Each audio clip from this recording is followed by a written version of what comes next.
Welcome back to the sculpture. We're going to do another sculpture. As you can see, I started with a base and a plastic on top. It's just a trash bag.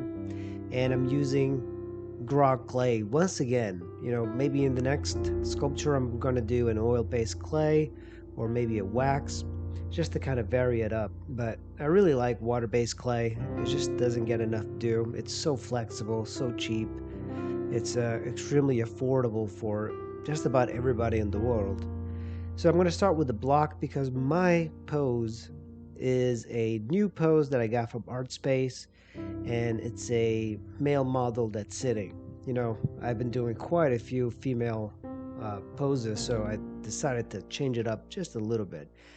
What I like about the male physique is that you can learn a whole lot more about anatomy. And in the beginning, it's always difficult, especially if you're not using an armature. And I tend not to use an armature. So I compensate by having these sticks that I put like in the feet just to kind of help me prop it up while I'm sculpting. I eventually remove those and allow the clay to harden up just a little bit as the skeleton becomes more apparent.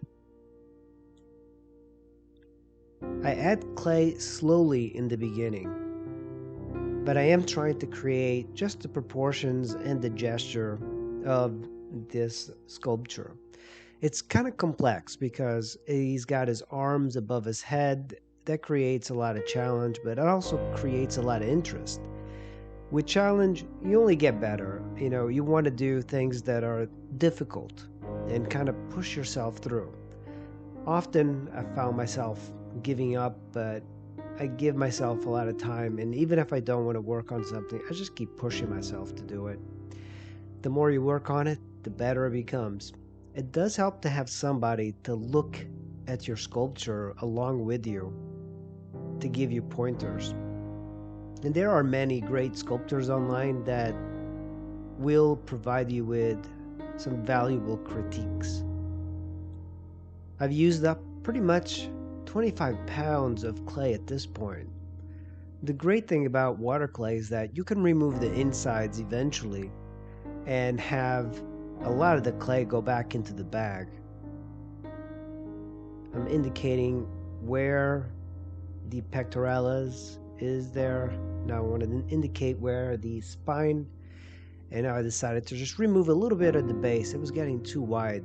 You don't want your bases to compete with your figure groups. So a lot of times I like to make the bases large and then cut down as I need it.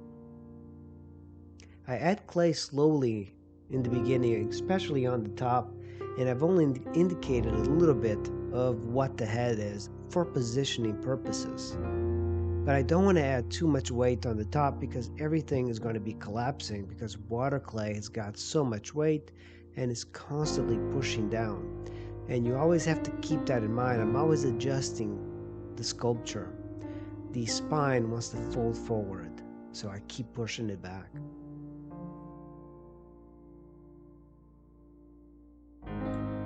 At this point, I added the right arm. This takes quite a bit of finesse to get the arm at the right angle, and I'm having quite a bit of an issue. And that right arm is not really rested on the head, but I'm going to connect it anyway because I want to be able to have the clay not dry out. If you left an arm just sticking out and it's water clay, it's going to be extremely hard or gets much drier than the rest of the body. So it's better to connect with something or make it a little bit bigger and connect it at the base so it has a lot more water in it. You want to keep your sculpture nice and wet, but the problem is that it's a constant fight. You want this part, the gesture, the skeleton of the sculpture, to be just a little bit stiff, but at the same time, you want to get in and sculpt the muscles. One of the problems that I usually tend to have is that I want to go right away. I want to sculpt the deltoid, the triceps, everything. But the problem is that you go too fast. So I learned to move it a little bit slower. I can sculpt a lot faster. But the problem is that if the skeleton is not right, nothing else is going to be right. It's the foundation that's more important than the muscles on top. If you get the foundation right, the muscles just fall into place. But that's easier said than done. It's very difficult. Sculpture is a very hard medium, and it's a medium that not a lot of people do these days. And I think a lot of times sculpture is becoming much more digital because of video games. So there are great artists that work digitally in sculpture. If you're interested in learning about 3D sculpture, you should think about looking at ZBrush and Blender. Blender is a free program out there. ZBrush, you have to pay, but it's really very fluid. It's very much like sculpting clay.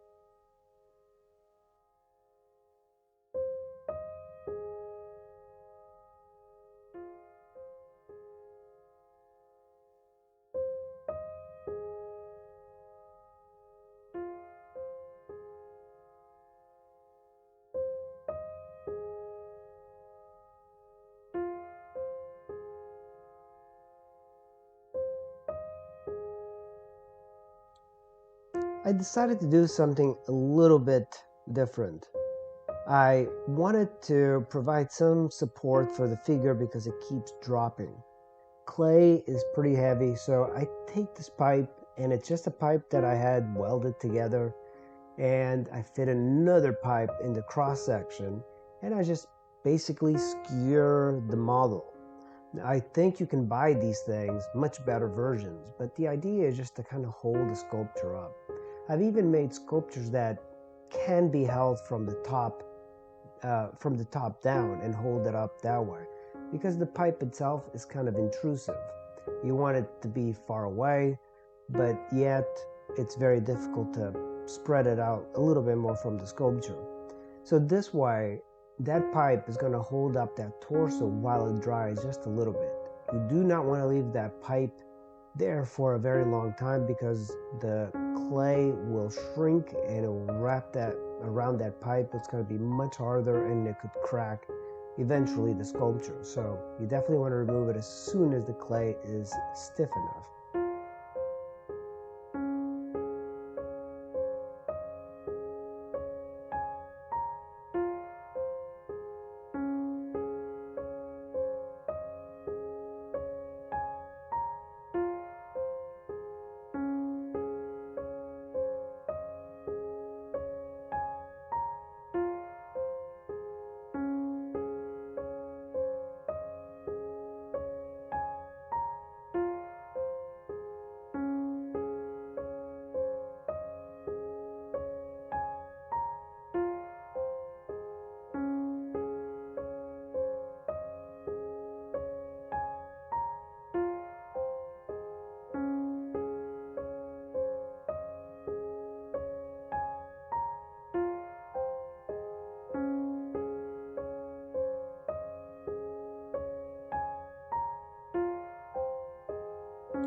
In the beginning, it's more about the proportion than anything else.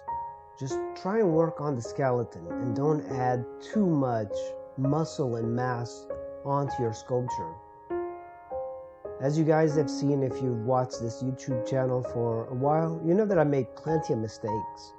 And I keep going back and forth with my sculpture because I want to modify various things. So I try and keep things simple because I know I'm going to be changing it later on.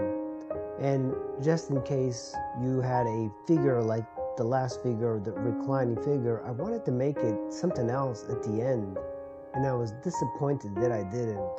So often it's better to be very abstract with your sculptures in the beginning. Remember, detail is something that everybody wants to do, but you have to discipline yourself to not do it in the beginning.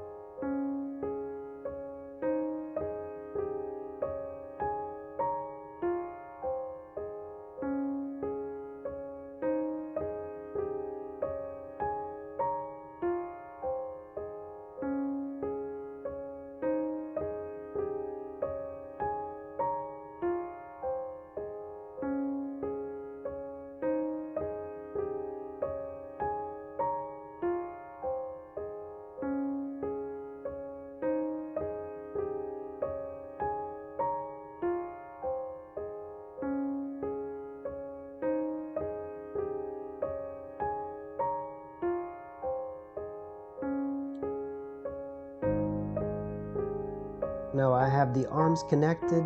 It's a little bit difficult to see exactly what I want. I want it to curve. The spine is actually curved because he has a very denserly type of pose. It's got like a lot of movement, and I need to be able to twist his upper torso in two ways, forward and to the right. So he's got a lot of action in there. It's better to do it early on, but the problem is that the clay is a little bit too soft. If you were to start with an armature, you could get the pose almost right away. That is one of the major disadvantages of working without an armature inside. You could, of course, take water-based clay and make a mold and use an armature, but that adds quite a bit of cost, so I prefer to do things with just water clay and be patient. Let the clay harden up from the ground up, and then you have a good structure to build on.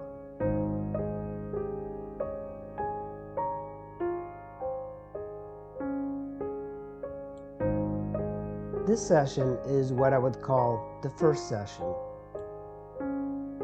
It's simply just the proportion, scale, and the skeleton that I want to build.